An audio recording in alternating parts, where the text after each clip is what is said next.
So I've got here a dovetail joint that I cut out of my bandsaw when I made the video about how to make dovetail bandsaw joints.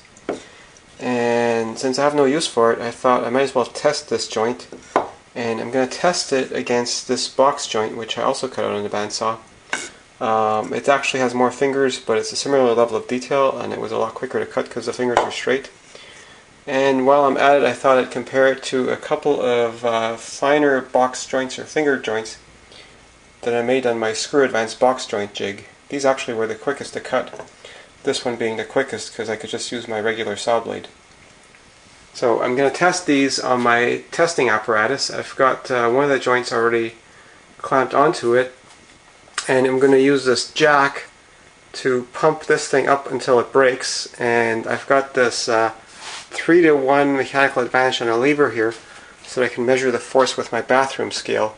The bathroom scale only goes to 300 pounds, so I need that lever thing to cut down the force. So only a third of the force goes onto the bathroom scale, so hopefully it'll still be within range.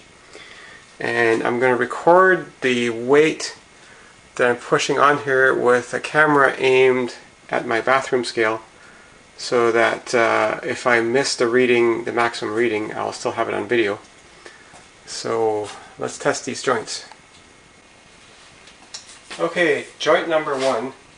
I've got the bathroom scale, the 0 set, so that with the weight of the jack on it, it actually reads 0, so I don't have to subtract the weight of the jack. So now let's start pumping. Whoops.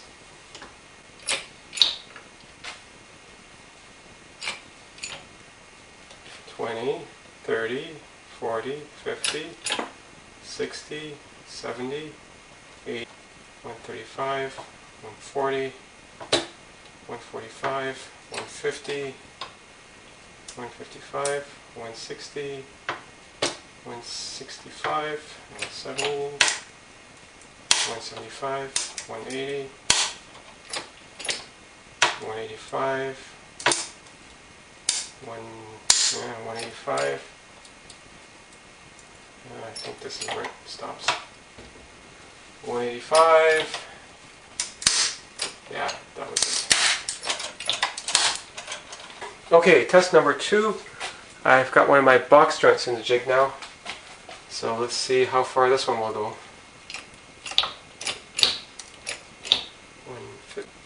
150, 160, 170,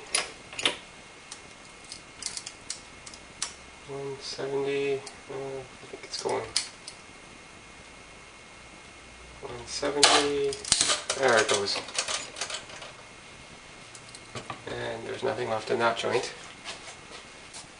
Okay, here's my second dovetail joint, this time with the camera very close up. Let's pump this one.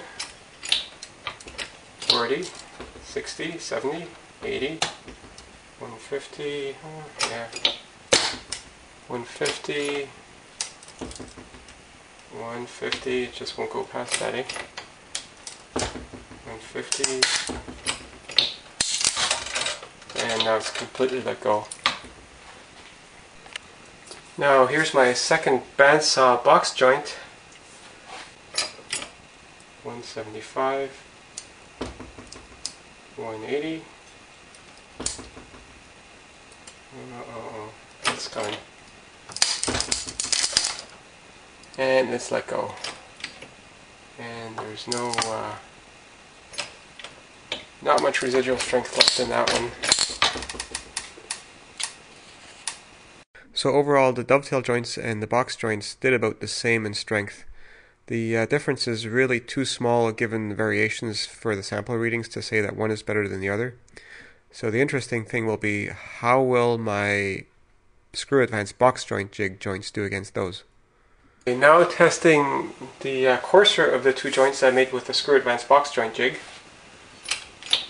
Now this joint is only half the size of the other joints, so if it takes half as much force as the other joints, it's actually already doing pretty good. 40, 50, 60, 110, 115, 120, 130, 130, 130, yeah, 130 is the limit, I think. 100, yeah.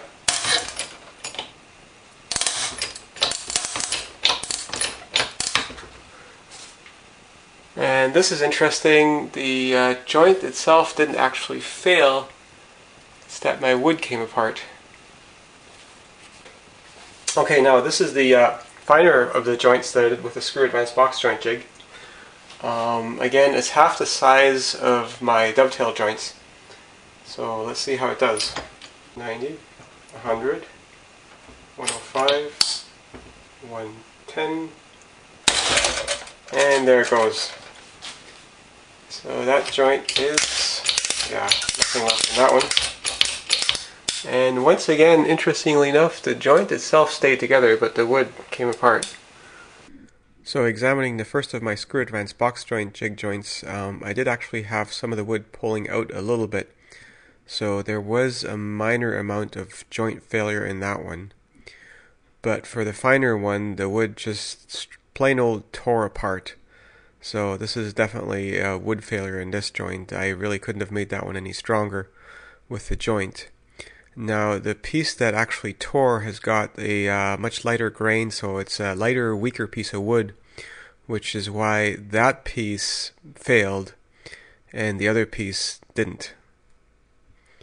So now comparing the overall results, I put the two different types of box joints for my Screw Advanced box joint jig in the same column, and I have to double those because they're only half as wide. So that gives me an average of 240 pounds, which is quite a bit more than the other two types of joints. But I'm actually kind of impressed with how close the other joints came, because the Screw Advanced box joint jigs are about as strong as you can get before the wood fails. So that the dovetail and the coarser of the box joints came to within 2/3 of that is actually pretty impressive.